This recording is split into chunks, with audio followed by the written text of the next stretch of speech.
Hello everyone, welcome to Victor's Knowledge. This is Chinu Sharma, and today we are going to take up important mega session on polity ਤੇ ਅੱਜ ਦੇ ਇਸ lecture ਦੇ ਅੰਦਰ ਆਪਾਂ 100 ਤੋਂ ਜ਼ਿਆਦਾ ਇੰਪੋਰਟੈਂਟ ਕੁਐਸਚਨ ਦੇਖਾਂਗੇ ਤੇ ਜਿਹੜੇ ਇਹ ਕੁਐਸਚਨ ਨੇ ਇਹ ਸਪੈਸੀਫਿਕਲੀ ਆਉਣ ਵਾਲੇ PSSB ਕਲਰਕ ਐਗਜ਼ਾਮ ਤੇ ਨਾਇਬ ਤਹਿਸੀਲਦਾਰ ਐਗਜ਼ਾਮ ਦੇ ਲਈ ਬਹੁਤ ਜ਼ਿਆਦਾ ਇੰਪੋਰਟੈਂਟ ਰਹਿਣ ਵਾਲੇ ਨੇ। ਸੋ ਫਰਸਟ ਕੁਐਸਚਨ ਹੈ ਵੀ ਜਿਹੜੀ ਕਨਸਟੀਟਿਊਐਂਟ ਅਸੈਂਬਲੀ ਨੇ ਇੰਡੀਆ ਦੇ ਸੰਵਿਧਾਨ ਨੂੰ ਫਰੇਮ ਕੀਤਾ ਸੀ ਉਹ ਕਿਹੜੇ ਪਲਾਨ ਜਾਂ ਫਿਰ ਕਿਹੜੇ ਐਕਟ ਦੇ ਥਰੂ ਸੈਟਅਪ ਕੀਤੀ ਗਈ ਸੀ। ਸੋ ਇਹ ਬਹੁਤ ਵਾਰੀ ਐਗਜ਼ਾਮ ਦੇ ਵਿੱਚ ਕੁਐਸਚਨ ਰਿਪੀਟ ਵੀ ਹੁੰਦਾ ਹੈ। ਸੋ ਇਹਦਾ ਰਾਈਟ ਆਨਸਰ ਹੈ ਆਪਸ਼ਨ ਸੀ ਕੈਬਨਿਟ ਮਿਸ਼ਨ ਪਲਾਨ 1946। ਸੋ ਇਹਦੇ ਅੰਤਰਗਤ ਹੀ ਜਿਹੜੀ ਕਨਸਟੀਟਿਊਐਂਟ ਅਸੈਂਬਲੀ ਹੈ ਉਹ ਤਿਆਰ ਕੀਤੀ ਗਈ ਸੀ ਜਿਹਨੇ ਬਾਅਦ ਵਿੱਚ ਇੰਡੀਆ ਦੇ ਕਨਸਟੀਟਿਊਸ਼ਨ ਨੂੰ ਲਿਖਿਆ। ਨੈਕਸਟ ਕੁਐਸਚਨ ਹੈ ਜਿਹੜਾ ਸੰਵਿਧਾਨ ਦਾ ਡਰਾਫਟਿੰਗ ਕਮੇਟੀ ਹੈ ਉਹਦਾ ਹੈਡ ਕੌਣ ਸੀ।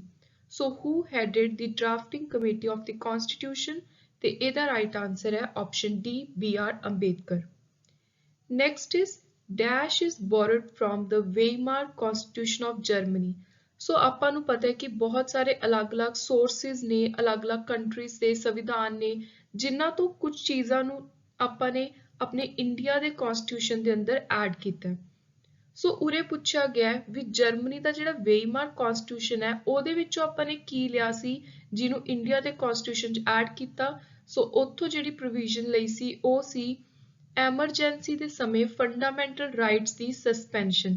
ਵੀ ਕਿਹੜੇ-ਕਿਹੜੇ ਫੰਡਾਮੈਂਟਲ ਰਾਈਟ ਨੇ ਜਿਹੜੇ ਜਦੋਂ ਐਮਰਜੈਂਸੀ ਲੱਗੀ ਹੁੰਦੀ ਹੈ ਉਦੋਂ ਸਸਪੈਂਡ ਹੋ ਜਾਂਦੇ ਨੇ, ਰੱਦ ਹੋ ਜਾਂਦੇ ਨੇ। ਸੋ ਇਹਦਾ ਰਾਈਟ ਆਨਸਰ ਹੈ option D suspension of fundamental right during emergency. ਇਹ ਪ੍ਰੋਵੀਜ਼ਨ ਲਈ ਗਈ ਹੈ ਵੇਈਮਾਰ ਕਨਸਟੀਟਿਊਸ਼ਨ ਤੋਂ। ਇਹ ਕੁਐਸਚਨ ਵੀ ਬਹੁਤ ਜ਼ਿਆਦਾ ਇੰਪੋਰਟੈਂਟ ਹੈ ਤੇ ਜਿਹੜੇ ਵੀ ਹੁਣ ਮੈਂ ਮੇਗਾ ਸੈਸ਼ਨ ਲੈ ਕੇ ਆਉਂਗੀ ਇਹਨਾਂ ਦੇ ਵਿੱਚ ਸਿਰਫ ਔਰ ਸਿਰਫ ਜਿਹੜੇ 90 to 95% ਐਗਜ਼ਾਮ ਦੇ ਵਿੱਚ ਆਉਣ ਦੇ ਚਾਂਸ ਨੇ ਉਹੀ ਮੈਂ ਕੁਐਸਚਨ ਕਰਵਾਉਂਗੀ। ਮਤਲਬ ਇਹ ਸੈਸ਼ਨ ਤੁਹਾਡੇ ਲਈ ਐਗਜ਼ਾਮ ਲਈ ਬਹੁਤ ਹੀ ਜ਼ਿਆਦਾ ਇੰਪੋਰਟੈਂਟ ਨੇ ਤਿਆਰ ਕਰਨੇ।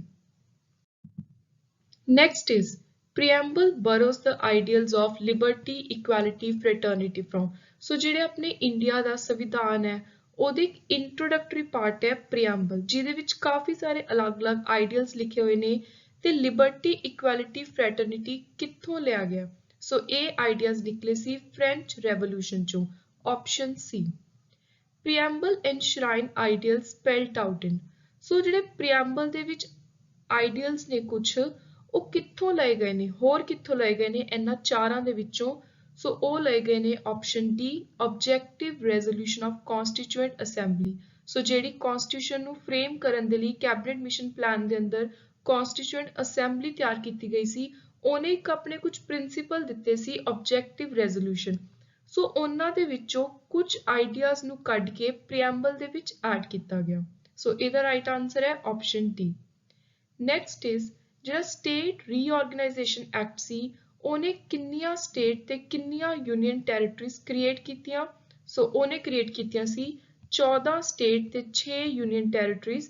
ਸੋ right answer here is option B. So next is constitution bestows dash citizenship on Indian citizen. So ਆਪਣੇ ਜਿਹੜਾ ਸੰਵਿਧਾਨ ਹੈ ਉਹਦੇ ਅੰਦਰ ਜਿਹੜੀ ਸਿਟੀਜ਼ਨਸ਼ਿਪ ਨਾਗਰਿਕਤਾ ਮਿਲਦੀ ਹੈ ਉਹ ਕਿਸ ਤਰ੍ਹਾਂ ਦੀ ਮਿਲਦੀ ਹੈ। ਸੋ ਉਹ ਮਿਲਦੀ ਹੈ ਆਪਸ਼ਨ ਏ ਸਿੰਗਲ। ਇਹਦਾ ਮਤਲਬ ਹੈ ਜਿਹੜਾ ਵੀ ਇਨਸਾਨ ਇੰਡੀਆ ਦਾ ਹੈ ਉਹਨੂੰ ਇੰਡੀਆ ਦੀ ਪੂਰੇ ਦੀ ਸਿਟੀਜ਼ਨਸ਼ਿਪ ਮਿਲੂਗੀ। ਕਈ ਕੰਟਰੀਜ਼ ਵਿੱਚ ਕੀ ਹੁੰਦਾ ਹੈ ਵੀ ਜਿਹੜੀਆਂ ਸਟੇਟਸ ਨੇ ਉਹਨਾਂ ਦੀ ਅਲੱਗ ਤੋਂ ਸਿਟੀਜ਼ਨਸ਼ਿਪ ਪਹਿਲਾਂ ਮਿਲਦੀ ਹੈ ਫਿਰ ਪੂਰੀ ਕੰਟਰੀ ਦੀ। ਸੋ ਐਦਾਂ ਦਾ ਕੋਈ ਵੀ ਕੰਸੈਪਟ ਇੰਡੀਆ ਵਿੱਚ ਨਹੀਂ ਹੈ। ਸੋ ਇੰਡੀਆ ਦੇ ਵਿੱਚ ਕੀ ਹੈ single citizenship the concept. Next is ਪ੍ਰਵਾਸੀ ਭਾਰਤੀय ਦਿਵਸ ਕੋਇਨਸਾਈਡ ਵਿਦ। ਸੋ ਜਿਹੜਾ ਇਹ ਦਿਨ ਹੈ ਇਹ ਕਦੋਂ ਮਨਾਇਆ ਜਾਂਦਾ ਹੈ ਜਿਸ ਦਿਨ ਗਾਂਧੀ ਜੀ ਸਾਊਥ ਅਫਰੀਕਾ ਤੋਂ ਇੰਡੀਆ ਵਾਪਿਸ ਆਏ ਸੀ। So this day coincide with Gandhi ji's return from South Africa. Next is which portfolio was held by Dr. Rajendra Prasad in the interim government formed in 1946।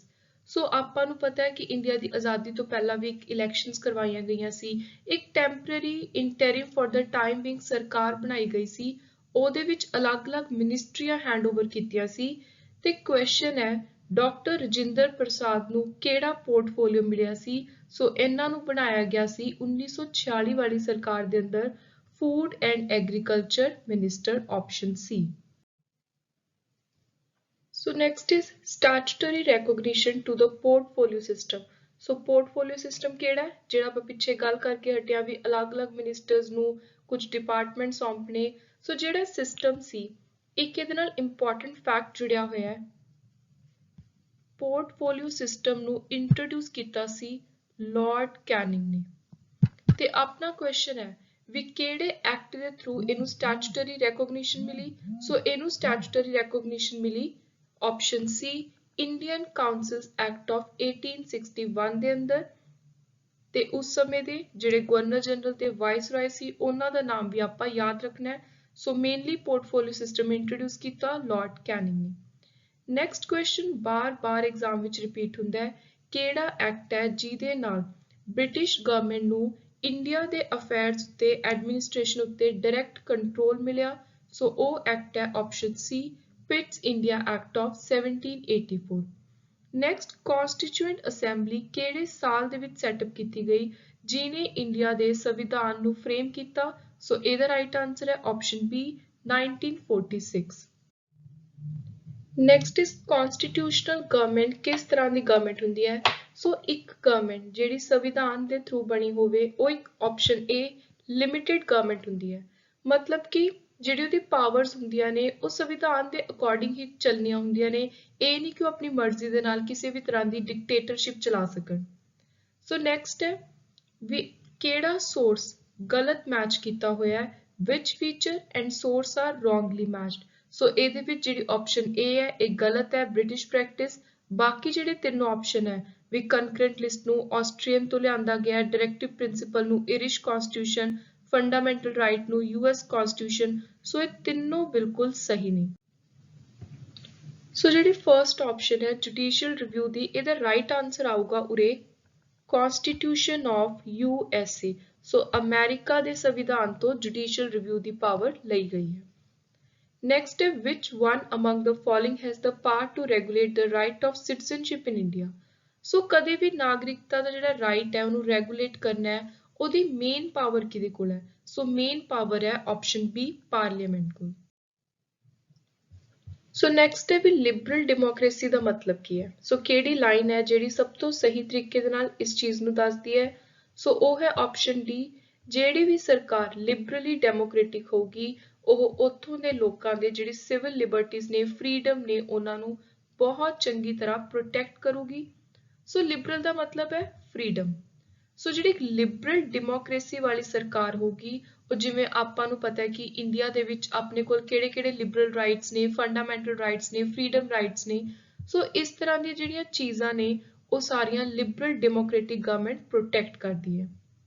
Next ਹੈ mention of word justice in preamble to the constitution express. So ਜਦੋਂ ਆਪਾਂ ਸੰਵਿਧਾਨ ਦੇ ਪ੍ਰੀਐਮਬਲ ਨੂੰ ਪੜ੍ਹਦੇ ਹਾਂ ਤਾਂ ਉੱਥੇ ਜਿਹੜਾ ਜਸਟਿਸ ਵਰਡ ਹੈ ਉੱਥੇ ਤੁਸੀਂ ਦੇਖੋਗੇ ਵੀ ਤਿੰਨ ਤਰ੍ਹਾਂ ਦੇ ਜਸਟਿਸ ਦੀ ਇਨਸਾਫ ਦੀ ਗੱਲ ਕੀਤੀ ਹੈ social, economic, political.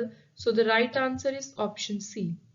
Next is very important question ਕਾਫੀ ਵਾਰੀ ਐਗਜ਼ਾਮ 'ਚ ਰਿਪੀਟ ਹੁੰਦਾ ਹੈ ਜਿਹੜਾ ਪ੍ਰੀਐਮਬਲ ਦੇ ਵਿੱਚ socialist word ਹੈ ਇਹ ਕਿਹੜੀ ਅਮੈਂਡਮੈਂਟ ਦੇ ਨਾਲ ਐਡ ਕੀਤਾ ਸੀ। ਸੋ ਇਹਦੇ ਲਈ ਅਮੈਂਡਮੈਂਟ ਹੈ ਆਪਸ਼ਨ A 42nd ਅਮੈਂਡਮੈਂਟ ਤੇ ਇਸ ਅਮੈਂਡਮੈਂਟ ਨੂੰ ਆਪਾਂ ਮਿਨੀ ਕਨਸਟੀਟਿਊਸ਼ਨ ਵੀ ਕਹਿੰਦੇ ਆ ਕਿਉਂਕਿ ਇਹਦੇ ਥਰੂ ਕਾਫੀ ਇੰਪੋਰਟੈਂਟ ਹੋਰ ਅਮੈਂਡਮੈਂਟਸ ਕਨਸਟੀਟਿਊਸ਼ਨ ਵਿੱਚ ਕੀਤੀਆਂ ਗਈਆਂ। Next is which of the following right has been described by Dr. Ambedkar as heart and soul of the Constitution? So this question comes very frequently in exam, bar repeat ਹੁੰਦਾ है। So Dr. B.R. Ambedkar ने ਜਿਹੜਾ ਆਪਣਾ right to constitutional remedies है, writ ਪਾਉਣ ਵਾਲਾ right है, article 226 ਤੇ 32 ਦੇ ਅੰਦਰ ਉਹਨੂੰ ਕਿਹਾ ਹੋਇਆ ਹੈ heart and soul of the Constitution। Next is which schedule of Indian Constitution is related to Panchayati Raj? So Panchayati Raj local institution है ਜਿਹੜਾ ਸਰਕਾਰ ਦਾ ਉਹਦੇ ਨਾਲ related ਹੈ option D 11ਵਾਂ schedule। Next ਹੈ ਜਿਹੜਾ 6ਵਾਂ schedule ਹੈ ਉਹ ਇਹਨਾਂ ਚਾਰਾਂ ਦੇ ਵਿੱਚੋਂ ਕਿਹੜੀ state ਉੱਤੇ applicable ਨਹੀਂ ਹੁੰਦਾ। So ਉਹ ਹੈ option D Goa। Next is philosophical foundation of Indian Constitution। ਫਿਲੋਸਫੀਕਲ ਮਤਲਬ ਜਿੱਥੇ ਕੁਝ ਆਈਡੀਅਲਸ ਪ੍ਰਿੰਸੀਪਲ ਦੱਸੇ ਹੋਏ ਨੇ ਜਿਵੇਂ ਜਸਟਿਸ ਲਿਬਰਟੀ ਇਕੁਐਲਿਟੀ ਸੋ ਜਿਹੜੇ ਸਾਰੇ ਫਿਲੋਸਫੀਕਲ ਫਾਊਂਡੇਸ਼ਨ ਹੈ ਇਹ ਆਪਾਂ ਨੂੰ ਮਿਲਦੇ ਨੇ ਸੰਵਿਧਾਨ ਦੇ ਪ੍ਰੀਐਂਬਲ ਚੋਂ ਆਪਸ਼ਨ ਡੀ ਕਿਹੜਾ ਆਰਟੀਕਲ ਹੈ ਜਿਹਦੇ ਵਿੱਚ ਇਹ ਕਿਹਾ ਗਿਆ ਕਿ ਦੇਵਨਾਗਰੀ ਹਿੰਦੀ ਇੰਡੀਆ ਦੀ ਆਫੀਸ਼ੀਅਲ ਲੈਂਗੁਏਜ ਹੈ ਸੋ ਇਹ ਕਿਹਾ ਗਿਆ 343 ਆਪਸ਼ਨ ਏ ਜੇ ਆਪਾਂ ਡਰਾਫਟਿੰਗ ਕਮੇਟੀ ਦੇ ਮੈਂਬਰਸ ਦੀ ਗੱਲ ਕਰੀਏ ਜਿਨ੍ਹਾਂ ਨੇ ਸੰਵਿਧਾਨ ਨੂੰ ਬਣਾਇਆ ਇਹਨਾਂ ਚਾਰਾਂ ਦੇ ਵਿੱਚੋਂ ਕੌਣ ਮੈਂਬਰ ਨਹੀਂ ਸੀ ਸੋ ਉਹ ਸੀ ਆਪਸ਼ਨ ਡੀ ਜਵਾਹਰ ਲਾਲ ਨਹਿਰੂ ਜਿਹੜਾ 10ਵਾਂ ਸ਼ਡਿਊਲ ਹੈ ਕਨਸਟੀਟਿਊਸ਼ਨ ਦਾ ਉਹ ਕਿਸ ਚੀਜ਼ ਨਾਲ ਡੀਲ ਕਰਦਾ ਹੈ ਸੋ ਉਹ ਡੀਲ ਕਰਦਾ ਹੈ option A anti defection law ਦੇ ਨਾਲ very important question next is South Africa ਦੇ ਸੰਵਿਧਾਨ ਚੋਂ ਕਿਹੜੀ ਫੀਚਰ ਕਿਹੜੀ ਪ੍ਰੋਵੀਜ਼ਨ ਨੂੰ ਲਿਆ ਕੇ ਇੰਡੀਆ ਦੇ ਕਨਸਟੀਟਿਊਸ਼ਨ ਵਿੱਚ ਐਡ ਕੀਤਾ ਗਿਆ ਸੋ ਉਹ ਹੈ option B procedure for amendment of constitution and election of Rajya Sabha member next is which statements are correct so ਪਹਿਲੀ ਸਟੇਟਮੈਂਟ ਕਹਿ ਰਹੀ ਹੈ ਵੀ ਜਦੋਂ ਸੰਵਿਧਾਨ ਬਣਿਆ ਓਰੀਜਨਲੀ ਉਹਦੇ ਅੰਦਰ 14 ਲੈਂਗੁਏਜ ਸੀ ਤੇ 8 ਸ਼ਡਿਊਲ ਸੀ ਦੂਜੀ ਕਹਿ ਰਹੀ ਹੈ ਆਪਾਂ ਨੂੰ ਸਟੇਟਮੈਂਟ ਵੀ ਇਸ ਟਾਈਮ ਕਰੰਟਲੀ ਸੰਵਿਧਾਨ ਦੇ ਅੰਦਰ 22 ਲੈਂਗੁਏਜਸ ਨੇ ਤੇ ਜਿਹੜੀ ਲਾਸਟ ਅਮੈਂਡਮੈਂਟ ਕੀਤੀ ਗਈ ਸੀ ਲੈਂਗੁਏਜ ਨੂੰ ਐਡ ਕਰਨ ਦੀ ਉਹ ਕੀਤੀ ਗਈ ਸੀ 92nd ਅਮੈਂਡਮੈਂਟ ਸੋ ਇਹ ਦੋਨੋਂ ਸਟੇਟਮੈਂਟ ਹੀ ਬਿਲਕੁਲ ਸਹੀ ਨੇ ਤੇ ਇਸ ਕੁਐਸਚਨ ਦਾ ਰਾਈਟ ਆਨਸਰ ਹੈ ਆਪਸ਼ਨ ਸੀ ਬੋਥ ਕਰੈਕਟ ਨੈਕਸਟ ਦੋ ਸਟੇਟਮੈਂਟਸ ਨੇ ਆਪਾਂ ਨੇ ਦੱਸਣਾ ਵੀ ਇਹਨਾਂ ਦੇ ਵਿੱਚੋਂ ਕਿਹੜੀ ਸਹੀ ਹੈ ਜਾਂ ਫਿਰ ਦੋਨੋਂ ਗਲਤ ਨੇ ਸੋ ਪਹਿਲੀ ਸਟੇਟਮੈਂਟ ਕਹਿ ਰਹੀ ਹੈ ਵੀ ਆਰਟੀਕਲ 2 ਹੈ ਜਿਹੜਾ ਸੰਵਿਧਾਨ ਦਾ ਉਹ ਸਰਕਾਰ ਨੂੰ ਇੱਕ ਰਾਈਟ ਦਿੰਦਾ ਹੈ ਕਿ ਉਹ ਨਵੀਆਂ ਸਟੇਟਸ ਕ੍ਰੀਏਟ ਕਰ ਸਕਦੇ ਨੇ into the union of India which are not part of India already ਜਿਹੜਾ ਆਰਟੀਕਲ 3 ਹੈ ਇਹ ਕਹਿ ਰਿਹਾ ਹੈ ਵੀ ਜਿਹੜੀ ਸਰਕਾਰ ਹੈ ਉਹ ਕਿਸੇ ਵੀ ਸਟੇਟ ਦੀ ਇੰਡੀਆ ਦੇ ਅੰਦਰ ਬਾਉਂਡਰੀ ਨੂੰ ਚੇਂਜ ਕਰ ਸਕਦੀ ਹੈ ਸੋ ਇਹ ਦੋਨੋਂ ਸਟੇਟਮੈਂਟ ਬਿਲਕੁਲ ਸਹੀ ਨੇ ਤੇ ਇਹਦਾ ਰਾਈਟ ਆਨਸਰ ਹੈ option C both correct Next, Parliament can make any law for the whole or any part of India for implementing international treaty.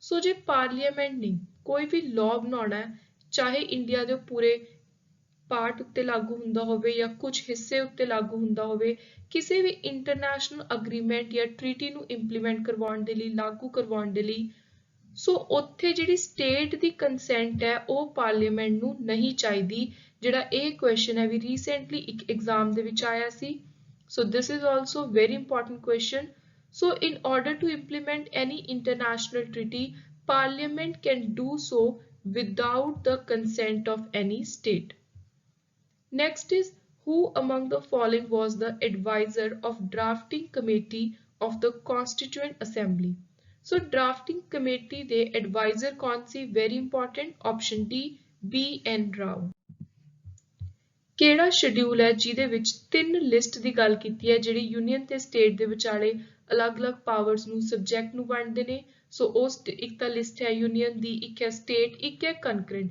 ਜਿਹਦੇ ਉੱਤੇ ਯੂਨੀਅਨ ਤੇ ਸਟੇਟ ਦੋਨੋਂ ਸਰਕਾਰਾਂ ਦਾ ਰਾਈਟ ਹੁੰਦਾ ਹੈ ਸੋ ਇਹਦੀ ਗੱਲ ਹੋ ਰਹੀ ਹੈ ਆਪਸ਼ਨ ਸੀ 7 ਸ਼ਡਿਊਲ ਦੇ ਅੰਦਰ ਸੋ ਜਿਹੜੇ ਤਿੰਨ ਲਿਸਟ ਨੇ ਉਹਨੇ 7 ਸ਼ਡਿਊਲ ਵਿੱਚ ਨੈਕਸਟ ਇੰਡੀਆ ਦੇ ਪਹਿਲੇ ਲਾਅ ਮਿਨਿਸਟਰ ਕੌਣ ਸੀ very important so first law minister ਸੀ option C doctor B.R. Ambedkar ਜਿਹੜਾ ਆਪਣਾ ਭਾਰਤ ਦਾ ਸੰਵਿਧਾਨ ਹੈ ਉਹਨੂੰ ਰਿਪਬਲਿਕਨ ਕਿਹਾ ਜਾਂਦਾ ਹੈ ਕਿਉਂ ਸੋ ਰਿਪਬਲਿਕਨ ਇੱਕ ਇਹਜੀ ਸਟੇਟ ਹੁੰਦੀ ਹੈ ਇਹਜੀ ਗਵਰਨਮੈਂਟ ਹੁੰਦੀ ਹੈ ਜਿੱਥੋਂ ਦਾ ਜਿਹੜਾ ਹੈਡ ਆ ਉਹਨੂੰ ਇਲੈਕਟ ਕੀਤਾ ਜਾਵੇ ਉਹ ਲੋਕਾਂ ਨੂੰ ਰਿਪਰੈਜ਼ੈਂਟ ਕਰੇ ਰਿਪਰੈਜ਼ੈਂਟੇਟਿਵ ਨੇਚਰ ਦਾ ਹੋਵੇ ਸੋ ਇਹਦਾ ਰਾਈਟ ਆਨਸਰ ਹੈ option A provides for an elected parliament next ਇਸ ਜਿਹੜਾ 9th ਸ਼ਡਿਊਲ ਹੈ ਉਹ ਕਿਹੜੀ ਅਮੈਂਡਮੈਂਟ ਦੇ ਨਾਲ ਐਡ ਕੀਤਾ ਗਿਆ so this was added by first amendment option A next is very important question ਜਿਹੜੀ ਸੈਂਟਰ ਤੇ ਸਟੇਟ ਗਵਰਨਮੈਂਟ ਦੇ ਵਿਚਕਾਰ ਅਲੱਗ-ਅਲੱਗ ਪਾਵਰਸ ਨੂੰ ਵੰਡਿਆ ਹੋਇਆ ਹੈ ਇਹ ਆਈਡੀਆ ਕਨਸੈਪਟ ਕਿੱਥੋਂ ਲਿਆਂਦਾ ਗਿਆ ਸੋ ਇਹ ਲਿਆਂਦਾ ਗਿਆ ਸੀ 1935 ਦੇ ਗਵਰਨਮੈਂਟ ਆਫ ਇੰਡੀਆ ਐਕਟ ਦੇ ਵਿੱਚੋਂ ਸੋ right answer is option C next ਆਪਾਂ ਨੇ ਦੱਸਣਾ ਵੀ ਇਹਨਾਂ ਚਾਰਾਂ ਦੇ ਵਿੱਚੋਂ ਕਿਹੜੇ ਸਹੀ ਨੇ ਸੋ ਪਹਿਲੀ ਸਟੇਟਮੈਂਟ ਕਹਿ ਰਹੀ ਹੈ ਵੀ ਜਿਹੜਾ 1833 ਦਾ ਚਾਰਟਰ ਐਕਟ ਸੀ ਇਹਨੇ governor general of India the post create ਕੀਤੀ ਨੈਕਸਟ 1833 ਵਾਲਾ ਜਿਹੜਾ ਚਾਰਟਰ ਐਕਟਰ ਸੀ ਇਹਨੇ ਡਿਪਰਾਈਵ ਕੀਤਾ ਮਤਲਬ ਲੈ ਲਿਆ ਪਾਵਰਸ ਗਵਰਨਰ ਆਫ ਬੰਬੇ ਤੇ ਮਦਰਾਸ ਤੋਂ ਲੈਜਿਸਲੇਟਿਵ ਪਾਵਰ। 1853 ਵਾਲਾ ਜਿਹੜਾ ਚਾਰਟਰ ਐਕਟ ਸੀ ਉਹਨੇ open competitive system civil servant recruitment ਦੇ ਲਈ ਸਟਾਰਟ ਕੀਤਾ। ਸੋ ਇਹ ਪਹਿਲੀਆਂ ਤਿੰਨੋਂ ਸਟੇਟਮੈਂਟ ਗਲਤ ਨੇ। ਚੌਥੀ ਸਟੇਟਮੈਂਟ ਕਹਿ ਰਹੀ ਹੈ ਵੀ ਮਕੌਲੇ ਕਮੇਟੀ ਸੀ ਜਿਹੜੀ ਇੰਡੀਅਨ ਪੁਲਿਸ ਸਰਵਿਸ ਦੇ ਉੱਤੇ ਉਹ 1854 ਵਿੱਚ ਬਣਾਈ ਗਈ ਤੇ ਇਹਨੇ ਡਰਾਫਟ ਕੀਤਾ ਸੀ ਇੰਡੀਅਨ ਪੁਲਿਸ ਐਕਟ 1861। ਸੋ ਇਹ ਬਿਲਕੁਲ ਗਲਤ ਹੈ। ਇਹਦੇ ਨਾਲ ਜਿਹੜੇ ਆਪਣੀ ਪੀਨਲ ਕੋਡ ਵਾਲੇ ਲਾਜ਼ ਨੇ ਉਹ ਤਿਆਰ ਕੀਤੇ ਗਏ ਸੀ। ਸੋ ਉਰੇ ਰਾਈਟ ਹੈ ਆਪਣੇ ਕੋਲ first, second and third. So the answer is option C. Next ਆਪਾਂ ਨੇ ਮੈਚ ਕਰਨਾ ਹੈ ਵੀ ਕਿਹੜਾ ਸ਼ਡਿਊਲ ਕੀ ਕਹਿ ਰਿਹਾ। ਸੋ ਸ਼ਡਿਊਲ ਲਿਖੇ ਹੋਏ ਨੇ ਇੱਕ ਸਾਈਡ ਤੇ, ਦੂਜੀ ਸਾਈਡ ਤੇ ਸਬਜੈਕਟ। ਸੋ 10ਵਾਂ ਸ਼ਡਿਊਲ ਗੱਲ ਕਰਦਾ ਹੈ second provision as to disqualification on ground of defection. 8ਵਾਂ ਸ਼ਡਿਊਲ ਲੈਂਗੁਏਜਸ ਦੀ ਗੱਲ ਕਰਦਾ। ਪਹਿਲਾ ਸ਼ਡਿਊਲ ਆਪਾਂ ਨੂੰ ਦੱਸਦਾ ਸਟੇਟਸ ਬਾਰੇ ਤੇ 9ਵਾਂ ਸ਼ਡਿਊਲ ਦੱਸਦਾ ਹੈ ਕੁਝ ਐਕਟਸ ਤੇ ਰੈਗੂਲੇਸ਼ਨਸ ਦੀ ਵੈਲੀਡੇਸ਼ਨ ਬਾਰੇ। ਸੋ ਇਸ ਕੁਐਸਚਨ ਦਾ ਸਹੀ ਉੱਤਰ ਹੈ option B. Next is fundamental right to dash has been deleted by। ਸੋ ਕਿਹੜੀ amendment ਦੇ ਨਾਲ ਇੱਕ fundamental right delete ਕਰ ਦਿੱਤਾ ਗਿਆ ਸੀ। ਸੋ ਉਹ ਸੀ option B property ਦਾ fundamental right ਤੇ ਇਹਦੇ ਲਈ amendment ਸੀ 44th 1976। Next regarding equality before law, Indian Constitution make exception। ਸੋ ਕਿਹਨੂੰ ਲੈ ਕੇ exception ਹੈ ਮਤਲਬ ਬਾਕੀ ਜੋ ਵੀ ਇੰਡੀਆ ਦੇ ਕੋਈ ਸਿਟੀਜ਼ਨਸ ਨੇ ਜਾਂ ਕੋਈ ਮਿਨਿਸਟਰਸ ਨੇ ਕਿਸੇ ਵੀ ਪੋਜੀਸ਼ਨ ਤੇ ਨੇ ਉਹ ਸਾਰੇ ਬਰਾਬਰ ਨੇ ਪਰ ਇੱਕ ਕੋਈ ਇਹੋ ਜਿਹੀ ਪੋਜੀਸ਼ਨ ਹੈ ਜਿਹਨੂੰ ਐਕਸੈਪਸ਼ਨ ਦਿੱਤੀ ਗਈ ਹੈ ਉੱਪਰ ਮੰਨਿਆ ਗਿਆ ਹੈ ਉਹ ਹੈ ਆਪਸ਼ਨ ਏ ਪ੍ਰੈਜ਼ੀਡੈਂਟ। ਜੇ ਆਪਾਂ ਪੂਰੇ ਇੰਡੀਆ ਦੀ ਗੱਲ ਕਰੀਏ, ਜੇ ਸਟੇਟ ਦੀ ਗੱਲ ਕਰੀਏ ਤਾਂ ਗਵਰਨਰ। ਨੈਕਸਟ ਕਿਹੜਾ ਆਰਟੀਕਲ ਹੈ ਜਿਹੜਾ ਕਹਿ ਰਿਹਾ ਹੈ no child below the age of 14 years shall be employed to work in any factory or mine or engaged in any other hazardous employment। ਸੋ ਇਹਦੀ ਗੱਲ ਹੋ ਰਹੀ ਹੈ ਆਪਸ਼ਨ A ਆਰਟੀਕਲ 24 ਦੇ ਅੰਦਰ। The state shall strive to promote welfare of people by securing, protecting as effectively as it may a social order in which justice, social, economic, political shall inform all institutions of the national life। ਸੋ ਕਿਹੜੇ article ਦੇ ਅੰਦਰ ਇਹ ਜਿਹੜੀ provision ਹੈ ਇਹ ਲਿਖੀ ਗਈ ਹੈ। ਸੋ ਇਹ ਲਿਖੀ ਗਈ ਹੈ ਆਪਸ਼ਨ ਸੀ DPSP ਆਰਟੀਕਲ 38 ਦੇ ਅੰਦਰ। ਨੈਕਸਟ ਇੱਕ ਡਾਇਰੈਕਟਿਵ ਪ੍ਰਿੰਸੀਪਲ ਹੈ ਜਿਹੜੇ ਉਹ ਕਿਹੜੇ ਪਾਰਟ ਦੇ ਅੰਦਰ ਨੇ। ਸੋ ਇਹ ਨੇ ਆਪਸ਼ਨ B ਪਾਰਟ 4 ਦੇ ਅੰਦਰ ਤੇ ਆਰਟੀਕਲਸ 36 ਤੋਂ ਲੈ ਕੇ 51 ਤੱਕ। ਸੋ ਜਦੋਂ ਵੀ ਤੁਸੀਂ ਪੋਲਿਟੀ ਕਨਸਟੀਟਿਊਸ਼ਨ ਤਿਆਰ ਕਰਨੇ ਆ ਇਹ ਜਿਹੜਾ ਪਾਰਟ ਦੇ ਨੰਬਰ ਨੇ ਜਾਂ ਆਰਟੀਕਲਸ ਨੇ ਵੀ ਕਿਹੜੇ ਪਾਰਟਸ ਕਿੰਨੇ ਤੋਂ ਕਿੰਨੇ ਤੱਕ ਆਰਟੀਕਲਸ ਆਉਂਦੇ ਨੇ ਇਹ ਵੀ ਤੁਸੀਂ ਯਾਦ ਕਰਨ ਦੀ ਕੋਸ਼ਿਸ਼ ਕਰਨੀ ਹੈ ਕਿਉਂਕਿ ਕਾਫੀ ਵਾਰੀ ਦੇਖਿਆ ਕਿ ਐਗਜ਼ਾਮੀਨਰ ਇਸ ਤਰ੍ਹਾਂ ਦੇ ਕੁਐਸਚਨ ਪਾਉਂਦੇ ਨੇ ਜਿਹੜੇ ਉਹਨਾਂ ਨੂੰ ਲੱਗਦਾ ਵੀ ਸਟੂਡੈਂਟਸ ਨੇ ਸ਼ਾਇਦ ਤਿਆਰ ਨਾ ਕੀਤੇ ਹੋਣ। ਨੈਕਸਟ ਹੈ article 21।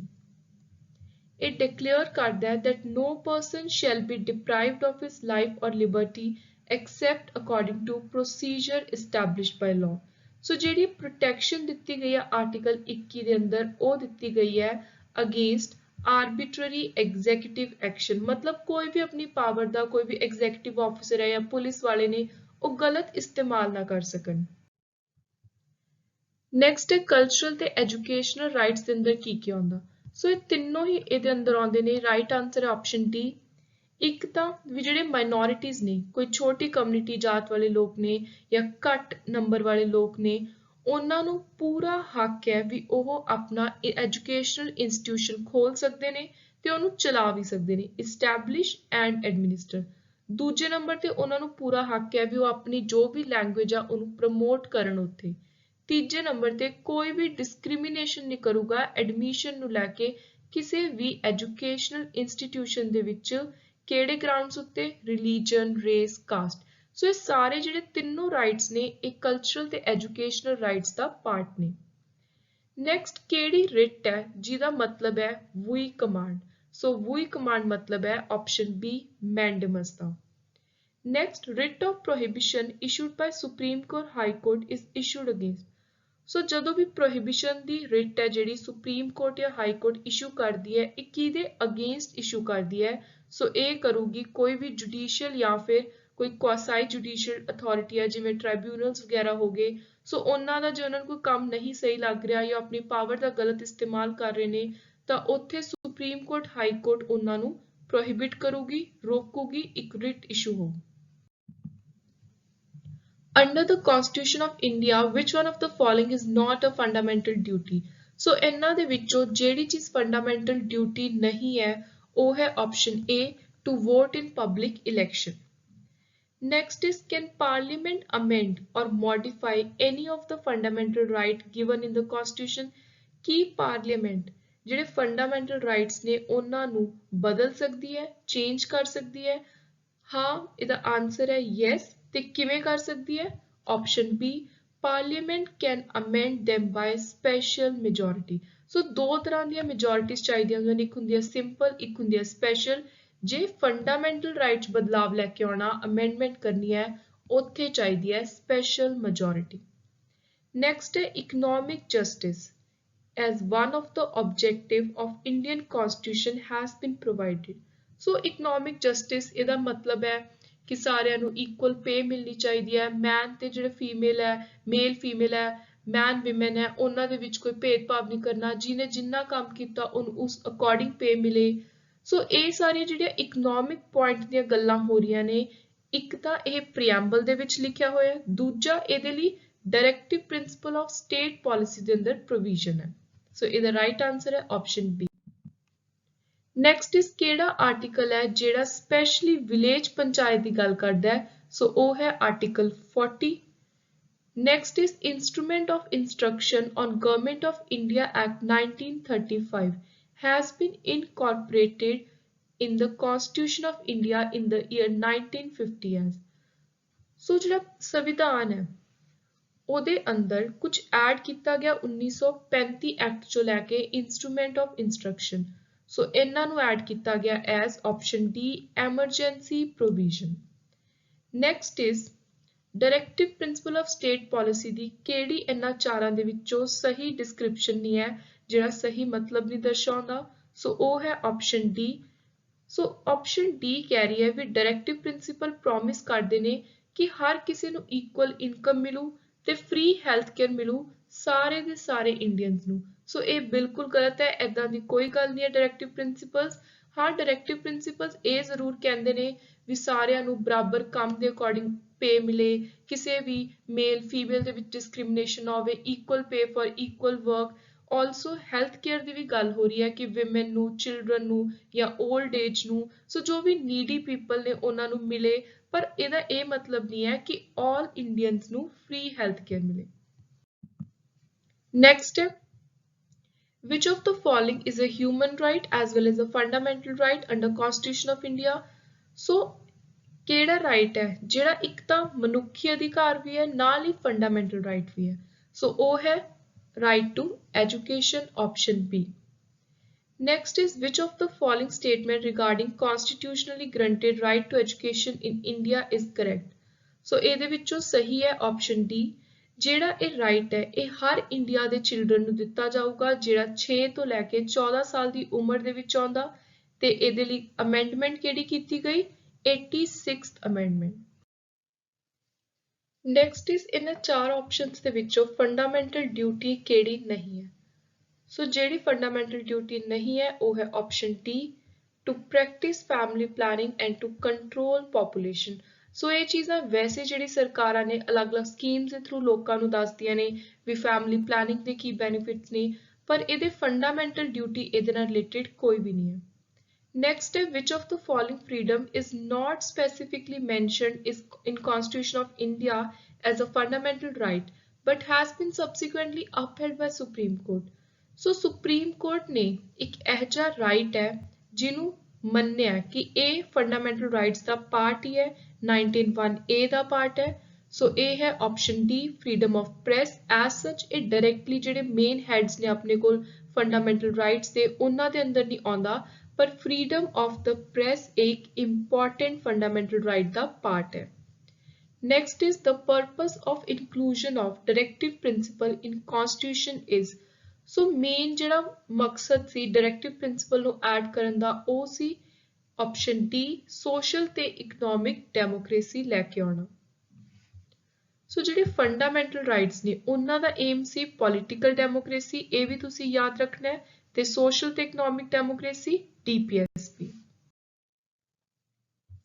Next is which of the following right are enshrined in Article 21? Article 21 ਕਹਿੰਦਾ ਵੀ ਹਰ ਕਿਸੇ ਨੂੰ ਰਾਈਟ ਹੈ ਪਰਸਨਲ ਲਿਬਰਟੀ ਦਾ, ਤੇ ਕਿਸੇ ਤੋਂ ਵੀ ਤੁਸੀਂ ਇਸ ਰਾਈਟ ਨੂੰ ਖੋ ਨਹੀਂ ਸਕਦੇ। No person shall be deprived of his life or personal liberty। ਸੋ ਇਹਦੇ ਅੰਦਰ ਜਿਹੜੇ ਦੋਨੋਂ ਰਾਈਟਸ ਨੇ ਇਹ ਦੋਨੋਂ ਹੀ ਆਉਂਦੇ ਨੇ। ਇੱਕ ਤਾਂ ਹਰ ਇਨਸਾਨ ਨੂੰ ਇਹ ਰਾਈਟ ਹੈ ਕਿ ਉਹਦਾ ਜਲਦੀ ਤੋਂ ਜਲਦੀ ਇਨਸਾਫ ਮਿਲੇ, ਜੇ ਕੋਈ ਟ੍ਰਾਇਲ ਵੀ ਚੱਲ ਰਿਹਾ ਹੈ ਸੋ ਸਪੀਡੀ ਟ੍ਰਾਇਲ, ਤੇ ਕਿਸੇ ਵੀ ਡੀਲੇ ਦੇ ਅਗੇਂਸਟ ਰਾਈਟ ਹੈ, ਕੋਈ ਵੀ ਬਿਨਾਂ ਮਤਲਬ ਤੋਂ ਡਿਲੇ ਨਾ ਹੋਵੇ ਐਗਜ਼ੀਕਿਊਸ਼ਨ ਦੇ ਵਿੱਚ। ਸੋ ਇਹ ਦੋਨੋਂ ਹੀ ਪਾਰਟ ਨੇ ਲਾਈਫ ਐਂਡ ਪਰਸਨਲ ਲਿਬਰਟੀ ਦਾ। ਸੋ ਉਰੇ ਰਾਈਟ ਆਨਸਰ ਹੈ ਆਪਸ਼ਨ ਸੀ। ਨੈਕਸਟ ਹੈ ਫੰਡਾਮੈਂਟਲ ਡਿਊਟੀਜ਼ ਕਦੋਂ ਐਡ ਕੀਤੀਆਂ ਗਈਆਂ?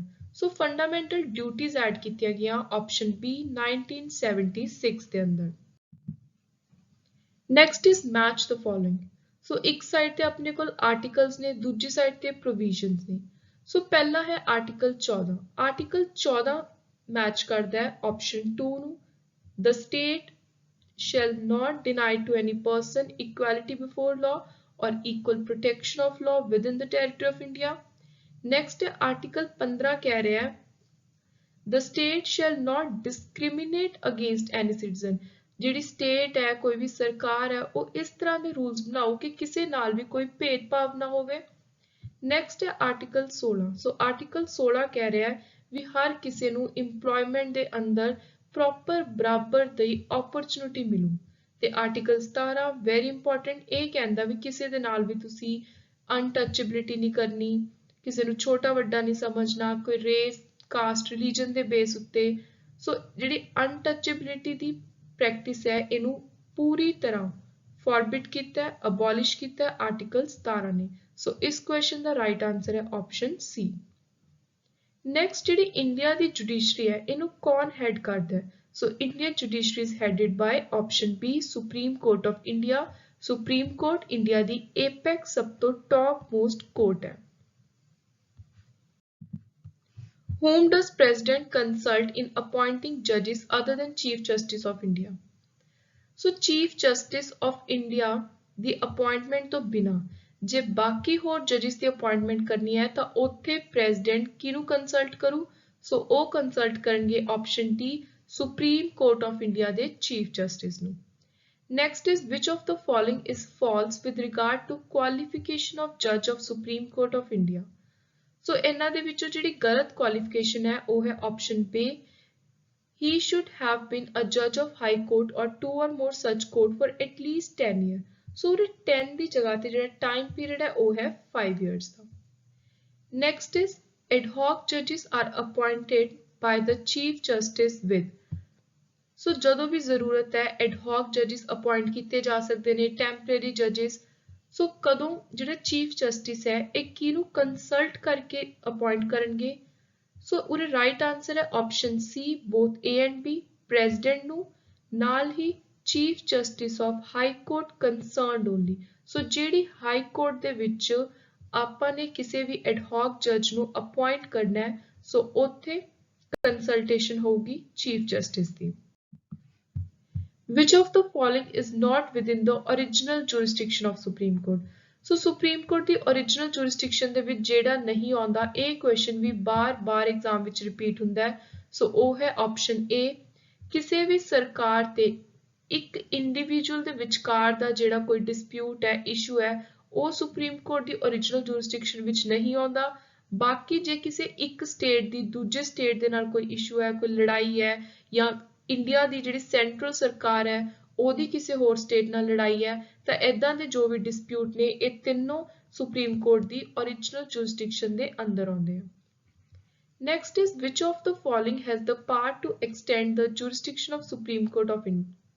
ਸੋ ਜੇ ਇੰਡੀਆ ਦੀ ਸੁਪਰੀਮ ਕੋਰਟ ਦੀ ਜੁਰਿਸਡਿਕਸ਼ਨ ਉਹਦਾ ਏਰੀਆ ਵਧਾਉਣਾ ਕਿ ਜਿੱਥੇ ਜਿੱਥੇ ਉਹ ਕੇਸਿਸ ਨੂੰ ਹੈਂਡਲ ਕਰ ਸਕਦੀ ਹੈ, ਕੋਈ ਮੈਟਰਸ ਹੋਰ ਇਨਕਲੂਡ ਕਰਨੇ ਨੇ, ਸੋ ਉਹਦੀ ਪਾਵਰ ਹੈ ਪਾਰਲੀਮੈਂਟ ਕੋਲ, option D. Next is Golaknath case decided. So Golaknath case ਨੇ ਡਿਸਾਈਡ ਕੀਤਾ ਸੀ ਕਿ ਜਿਹੜੀ ਪਾਰਲੀਮੈਂਟ ਹੈ ਉਹਦੇ ਕੋਲ ਪਾਵਰ ਹੈ ਕਿ ਉਹ ਫੰਡਾਮੈਂਟਲ ਰਾਈਟਸ ਨੂੰ ਅਮੈਂਡ ਕਰ ਸਕਦੀ ਹੈ। ਨੈਕਸਟ ਇਜ਼ ਜਿਹੜੇ ਹਾਈ ਕੋਰਟ ਦੇ ਜੱਜਿਸ ਨੇ ਉਹਨਾਂ ਨੂੰ ਕੌਣ ਅਪਾਇੰਟ ਕਰਦਾ ਹੈ? ਸੋ ਉਹ ਅਪਾਇੰਟ ਕੀਤੇ ਜਾਂਦੇ ਨੇ ਬਾਈ ਪ੍ਰੈਜ਼ੀਡੈਂਟ ਆਫ ਇੰਡੀਆ। ਸਭ ਤੋਂ ਪੁਰਾਣੀ ਹਾਈ ਕੋਰਟ ਇੰਡੀਆ ਦੀ ਕਿਹੜੀ ਹੈ? ਸੋ ਉਹ ਹੈ ਆਪਸ਼ਨ ਏ ਕੈਲਕਟਾ ਹਾਈ ਕੋਰਟ। ਪਹਿਲੀ ਲੋਕ ਅਦਾਲਤ ਕਿਹੜੇ ਸਾਲ ਵਿੱਚ ਹੋਈ ਸੀ? ਸੋ ਇਹ ਵੀ ਕੁਐਸਚਨ ਕਾਫੀ ਵਾਰੀ ਐਗਜ਼ਾਮ ਵਿੱਚ ਆਇਆ ਹੈ, 1986, ਆਪਸ਼ਨ ਬੀ। ਇਹਨਾਂ ਚਾਰਾਂ ਦੇ ਵਿੱਚੋਂ ਕੌਣ ਹੈ ਜਿਹੜਾ ਕਦੇ ਵੀ ਡੈਪੂਟੀ ਪ੍ਰਾਈਮ ਮਿਨਿਸਟਰ ਨਹੀਂ ਬਣਿਆ? ਸੋ ਉਹ ਹੈ ਆਪਸ਼ਨ ਬੀ ਗੁਲਜ਼ਾਰੀ ਲਾਲ ਨੰਦਾ।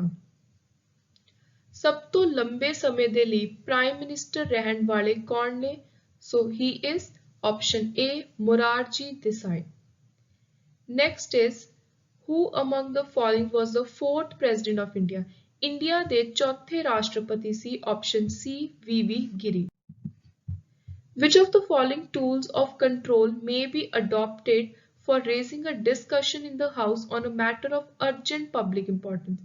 ਜੇ ਕੋਈ ਬਹੁਤ ਜ਼ਰੂਰੀ ਦਾ ਇਸ਼ੂ ਆ ਗਿਆ, ਮੈਟਰ ਆ ਗਿਆ, ਤਾਂ ਜੇ ਉਹਨੂੰ ਹਾਊਸ ਦੇ ਵਿੱਚ ਡਿਸਕਸ ਕਰਨਾ ਹੈ, ਕਿਸੇ ਵੀ ਪਾਰਲੀਮੈਂਟਰੀ ਹਾਊਸ ਦੇ ਵਿੱਚ, ਤਾਂ ਉੱਥੇ ਜਿਹੜਾ ਇੱਕ ਟੂਲ, ਇੱਕ ਹਥਿਆਰ ਵਰਤਿਆ ਜਾਂਦਾ ਹੈ, ਇੱਕ ਮੋਸ਼ਨ ਲਿਆਂਦਾ ਜਾਂਦਾ ਹੈ, ਉਹਦਾ ਨਾਮ ਕੀ ਹੈ? ਸੋ ਪਬਲਿਕ ਇੰਪੋਰਟੈਂਸ ਦੇ ਅਰਜੈਂਟ ਜਦੋਂ ਮੈਟਰ ਨੂੰ ਡਿਸਕਸ ਕਰਨਾ ਹੋਵੇ ਤਾਂ ਉਹਦੇ ਲਈ ਜਿਹੜਾ ਮੋਸ਼ਨ ਲਗਾਇਆ ਜਾਂਦਾ ਹੈ ਉਹਦਾ ਨਾਮ ਹੈ option B adjournment motion.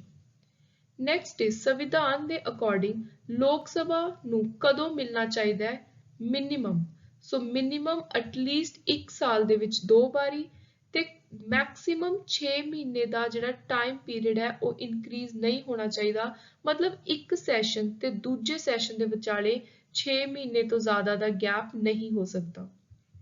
Next ਹੈ ਐਡਜਰਨਮੈਂਟ ਮੋਸ਼ਨ ਦਾ ਮੇਨ ਆਬਜੈਕਟਿਵ ਕੀ ਹੈ? ਸੋ ਇਹਦਾ ਮੇਨ ਆਬਜੈਕਟਿਵ ਹੈ ਵੀ ਕੋਈ ਵੀ ਇਹੋ ਜਿਹਾ ਇੰਪੋਰਟੈਂਟ ਮਸਲਾ, ਇਹੋ ਜਿਹੀ ਪਾਰਟਿਕੂਲਰ ਸਰਕਾਰ ਦੀ ਪਾਲਿਸੀ ਜਿਹਦੇ ਕ੍ਰਿਟੀਸਾਈਜ਼ ਕਰਨਾ ਹੋਵੇ, ਮਤਲਬ ਕਿ ਉਹਦੇ ਅਗੇਂਸਟ ਤੁਹਾਡੇ ਕੋਲ ਕੋਈ ਇੰਪੋਰਟੈਂਟ ਇਹੋ ਜਿਹਾ ਇਸ਼ੂ ਆ ਗਿਆ ਪਾਰਟਿਕੂਲਰ ਪਾਲਿਸੀ ਨੂੰ ਲੈ ਕੇ, ਤੇ ਉਹਨੂੰ ਹੁਣ ਤੁਸੀਂ ਅਰਜੈਂਟ ਬੇਸਿਸ ਦੇ ਉੱਤੇ ਡਿਸਕਸ ਕਰਨਾ। ਨੈਕਸਟ ਇਜ਼ ਕਿਹੜਾ ਇਹੋ ਜਿਹਾ ਮੈਟਰ ਹੈ ਜਿੱਥੇ ਸਿਰਫ ਰਾਜ ਸਭਾ ਦੇ ਕੋਲ ਐਕਸਕਲੂਸਿਵ ਰਾਈਟ ਹੈ? ਸੋ ਉਹ ਹੈ ਜਦੋਂ ਪਾਰਲੀਮੈਂਟ ਨੂੰ ਇਹ ਆਥੋਰਾਈਜੇਸ਼ਨ ਦੇਣੀ ਹੋਵੇ, ਅਥਾਰਟੀ, ਪਰਮਿਸ਼ਨ ਦੇਣੀ ਹੋਵੇ ਵੀ ਉਹ ਕਿਸੇ ਸਟੇਟ ਲਿਸਟ ਦੇ ਮੈਟਰ ਉੱਤੇ, ਸਬਜੈਕਟ ਉੱਤੇ ਲਾਅ ਪਾਸ ਕਰ ਸਕਦੇ ਨੇ, ਲੈਜਿਸਲੇਟ ਕਰ ਸਕਦੇ ਨੇ। ਨੈਕਸਟ ਹੈ ਜਦੋਂ ਡਿਮਾਂਡ ਫॉर ਗ੍ਰਾਂਟ ਇੰਟਰੋਡਿਊਸ ਕਰਨੀਆਂ ਹੁੰਦੀਆਂ ਨੇ ਲੋਕ ਸਭਾ ਦੇ ਵਿੱਚ, ਤਾਂ ਸਪੀਕਰ ਕਦੋਂ ਗਿਲੋਟਾਈਨ ਅਪਲਾਈ ਕਰਦਾ ਹੈ? ਸੋ ਉਹ ਕਰਦੇ ਆ ਜਦੋਂ ਜਿਹੜਾ ਟਾਈਮ ਅਲੋਟਡ ਹੁੰਦਾ ਹੈ ਉਹ ਨੇੜੇ ਆ ਜਾਂਦਾ ਹੈ, when time allotted is coming to a close। Next is ਆਪਣੇ ਕੋਲ ਇੱਕ ਸਾਈਡ ਤੇ ਪਾਰਲੀਮੈਂਟਰੀ ਡਿਵਾਈਸ ਨੇ, ਦੂਜੀ ਸਾਈਡ ਤੇ ਸਬਸਟੈਂਸ ਨੇ। ਸੋ ਆਪਾਂ ਨੇ ਦੱਸਣਾ ਵੀ ਇਹਨਾਂ ਦੇ ਵਿੱਚੋਂ ਕਿਹੜਾ ਡਿਵਾਈਸ ਕਦੋਂ ਵਰਤਿਆ ਜਾਂਦਾ ਹੈ। ਸੋ ਪਹਿਲਾ ਹੈ ਕੱਟ ਮੋਸ਼ਨ। ਸੋ ਕੱਟ ਮੋਸ਼ਨ ਵਰਤਿਆ ਜਾਂਦਾ ਹੈ ਜਦੋਂ ਕੋਈ ਪ੍ਰਪੋਜ਼ਲ ਲੈ ਕੇ ਆਉਣਾ ਹੋਵੇ, ਬਜਟ ਦੇ ਵਿੱਚ ਕਿਸੇ ਖਰਚੇ ਨੂੰ, ਐਕਸਪੈਂਡੀਚਰ ਨੂੰ ਰਿਡਿਊਸ ਕਰਨਾ ਹੋਵੇ, ਉਹਦੇ ਲਈ ਜਿਹੜਾ ਮੋਸ਼ਨ ਲਿਆਂਦਾ ਜਾਂਦਾ ਹੈ ਉਹਨੂੰ ਕਿਹਾ ਜਾਂਦਾ ਹੈ ਕੱਟ ਮੋਸ਼ਨ। ਨੈਕਸਟ ਹੈ ਕਾਲ ਅਟੈਂਸ਼ਨ ਮੋਸ਼ਨ। ਜਦੋਂ ਮਿਨਿਸਟਰਸ ਦਾ ਕਿਸੇ ਇੰਪੋਰਟੈਂਟ ਮੈਟਰ ਦੇ ਉੱਤੇ ਧਿਆਨ ਦਿਵਾਉਣਾ ਹੋਵੇ ਤਾਂ ਉੱਥੇ ਹੁੰਦਾ ਹੈ ਕਾਲ ਅਟੈਂਸ਼ਨ ਮੋਸ਼ਨ। ਨੈਕਸਟ ਹੈ ਪ੍ਰਿਵਿਲੇਜ ਮੋਸ਼ਨ।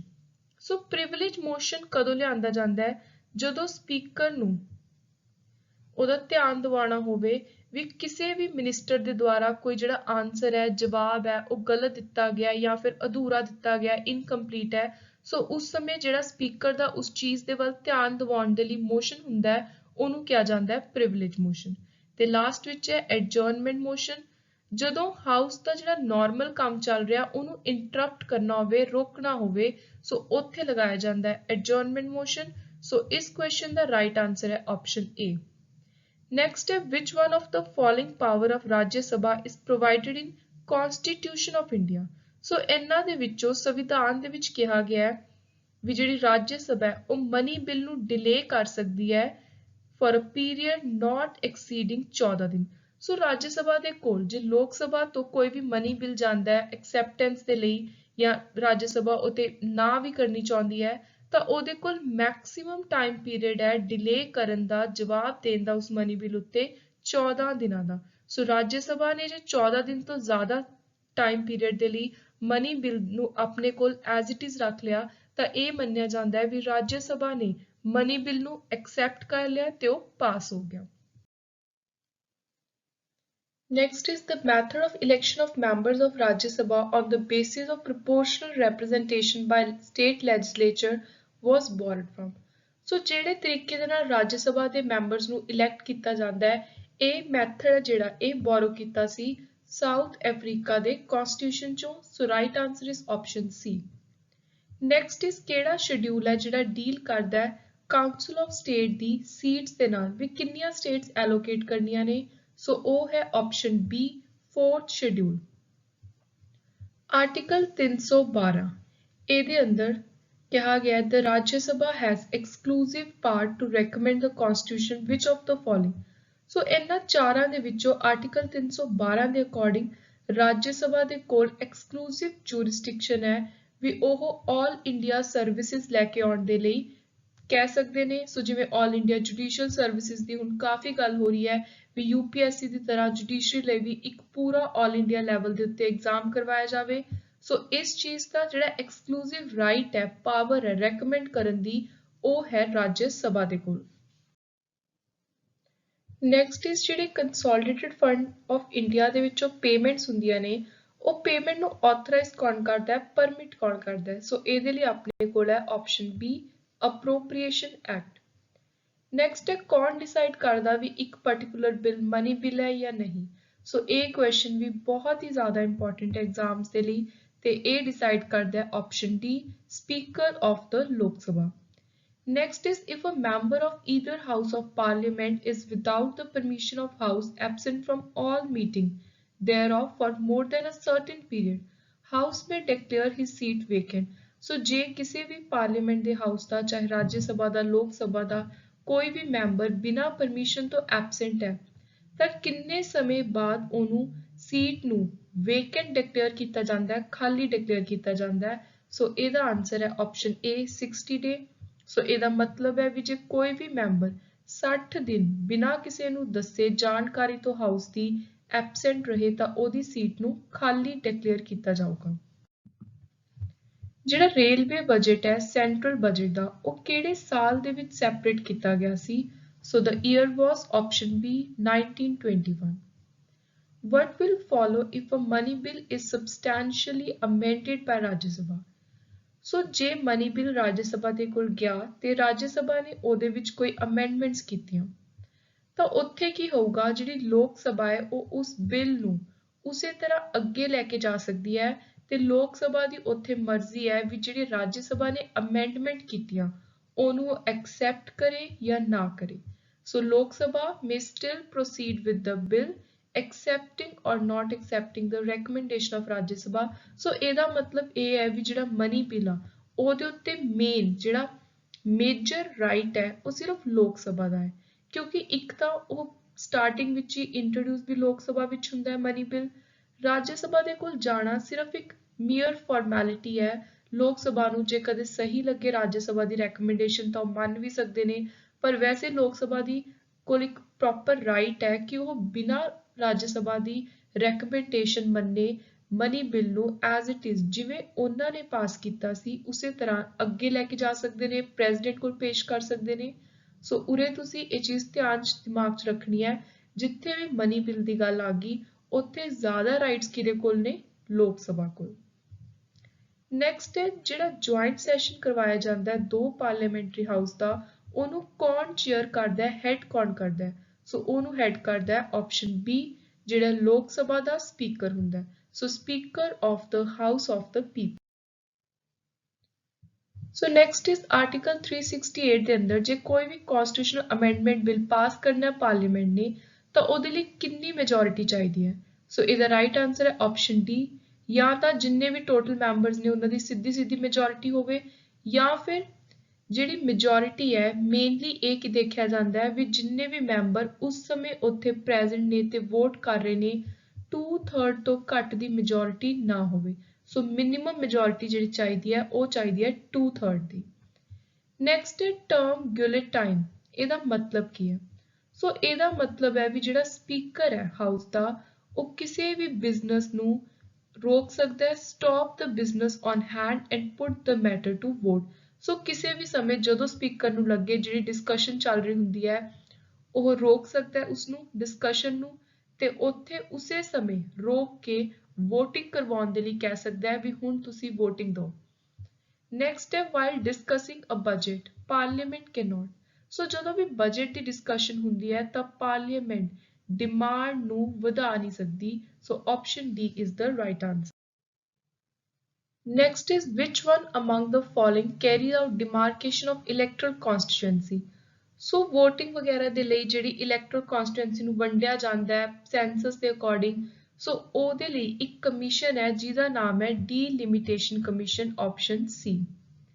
ਨੈਕਸਟ ਹੈ ਅਪਰੋਪਰੀਏਸ਼ਨ ਐਕਟ ਨੂੰ ਲੈ ਕੇ ਕਿਹੜੀ ਸਟੇਟਮੈਂਟ ਸਹੀ ਹੈ। ਸੋ right answer is option C. Consolidated fund ਚੋਂ ਜਿਹੜਾ ਵੀ ਪੈਸਾ ਵਿਡਰਾ ਕਰਨਾ ਹੈ ਉਹਦੀ ਪਰਮਿਸ਼ਨ ਪਾਰਲੀਮੈਂਟ ਤੋਂ ਲੈਣੀ ਪੈਣੀ ਹੈ। ਸੋ ਇਹ ਦੱਸਿਆ ਹੋਇਆ ਹੈ ਅਪਰੋਪਰੀਏਸ਼ਨ ਐਕਟ ਨੇ। Next is who among the following can establish additional court। ਸੋ ਜੇ ਪਾਰਲੀਮੈਂਟ ਨੂੰ ਲੱਗੇ ਤਾਂ ਉਹ ਐਡੀਸ਼ਨਲ ਕੋਰਟਸ ਇਸਟੈਬਲਿਸ਼ ਕਰਨ ਦੀ ਗੱਲ ਕਹਿ ਸਕਦੀ ਹੈ। ਜੇ ਪਾਰਲੀਮੈਂਟ ਨੂੰ ਲੱਗ ਰਿਹਾ ਵੀ ਕਿਸੇ ਹੋਰ ਨਵੀਂ ਕੋਰਟ ਦੀ ਜ਼ਰੂਰਤ ਹੈ ਜਾਂ ਕਿਸੇ ਜਗ੍ਹਾ ਦੇ ਉੱਤੇ ਇੰਨੇ ਜ਼ਿਆਦਾ ਕੇਸ ਨੇ ਵੀ ਕਿਸੇ ਹੋਰ ਸਬ ਕੋਰਟ ਦੀ ਲੋੜ ਹੈ, ਤਾਂ ਉੱਥੇ ਜਿਹੜਾ ਇਹ ਇੱਕ ਇਕਲੌਤਾ ਰਾਈਟ ਹੈ ਟੂ ਇਸਟੈਬਲਿਸ਼ ਐਡੀਸ਼ਨਲ ਕੋਰਟ, ਇਹ ਦਿੱਤਾ ਹੋਇਆ ਆਪਸ਼ਨ ਸੀ ਪਾਰਲੀਮੈਂਟ ਨੂੰ। ਨੈਕਸਟ ਇਜ਼ ਰਾਜ ਸਭਾ ਦੀ ਕਿਹੜੀ ਚੀਜ਼ ਦੇ ਵਿੱਚ ਲੋਕ ਸਭਾ ਦੇ ਬਰਾਬਰ ਰਾਈਟ ਹੁੰਦੇ ਨੇ, ਬਰਾਬਰ ਪਾਵਰ ਹੁੰਦੀ ਹੈ। So Rajya Sabha has equal power with Lok Sabha in amending the constitution, option B. ਜਿਹੜੀ ਡਿਮਾਂਡ ਹੈ ਸਪਲੀਮੈਂਟਰੀ ਗ੍ਰਾਂਟਸ ਦੀ, ਕੋਈ ਐਕਸਟਰਾ ਗ੍ਰਾਂਟਸ ਦੀ, must be presented to and passed by the house.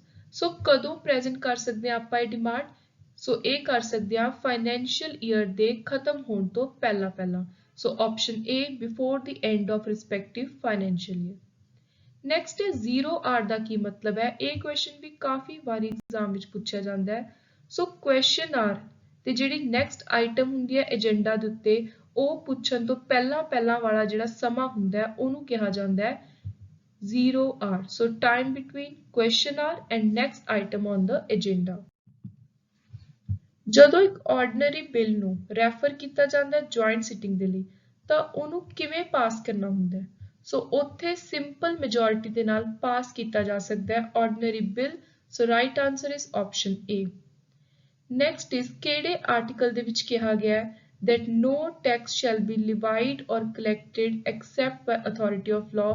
very important। ਸੋ ਇਹਦੇ ਲਈ ਹੈ article 265। Next is the question asked orally after question hour।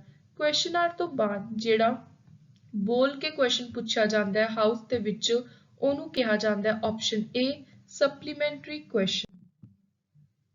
Next is consolidated fund of India ਕਿਸ ਚੀਜ਼ ਦਾ ਬਣਿਆ ਹੋਇਆ। ਸੋ ਇਹਦੇ ਅੰਦਰ ਇੱਕ ਤਾਂ ਸਾਰੀਆਂ ਰੈਵਨਿਊ ਰਿਸੀਵ ਜਿੱਥੋਂ ਸਰਕਾਰ ਨੂੰ ਇਨਕਮ ਆਈ ਹੈ ਉਹ ਹੁੰਦੀ ਹੈ। So all revenue received of the government of India, option D.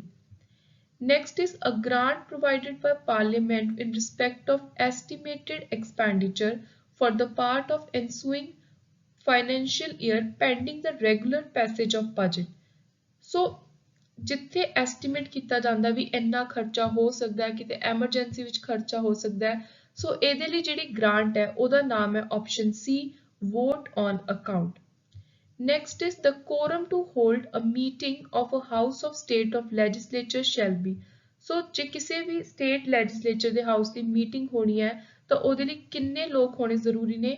So 10 member ਜਾਂ ਫਿਰ ਟੋਟਲ ਮੈਂਬਰਸ਼ਿਪ ਤੋਂ 1/10 ਜਿਹੜੇ ਵੀ ਜ਼ਿਆਦਾ ਹੋਣਗੇ whichever is more।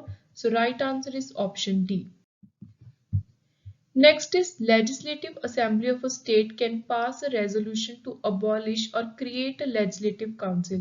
ਸੋ ਕਿਸੇ ਵੀ ਸਟੇਟ ਦੀ ਲੈਜਿਸਲੇਟਿਵ ਅਸੈਂਬਲੀ ਇੱਕ ਰੈਜ਼ੋਲੂਸ਼ਨ ਪਾਸ ਕਰ ਸਕਦੀ ਹੈ, ਇੱਕ ਮਤਾ ਪਾਸ ਕਰ ਸਕਦੀ ਹੈ, ਪੇਸ਼ ਕਰ ਸਕਦੀ ਹੈ ਕਿ ਉਹ ਸਟੇਟ ਦੇ ਵਿੱਚ ਲੈਜਿਸਲੇਟਿਵ ਕਾਉਂਸਲ ਬਣਾਉਣਾ ਚਾਹੁੰਦੇ ਨੇ।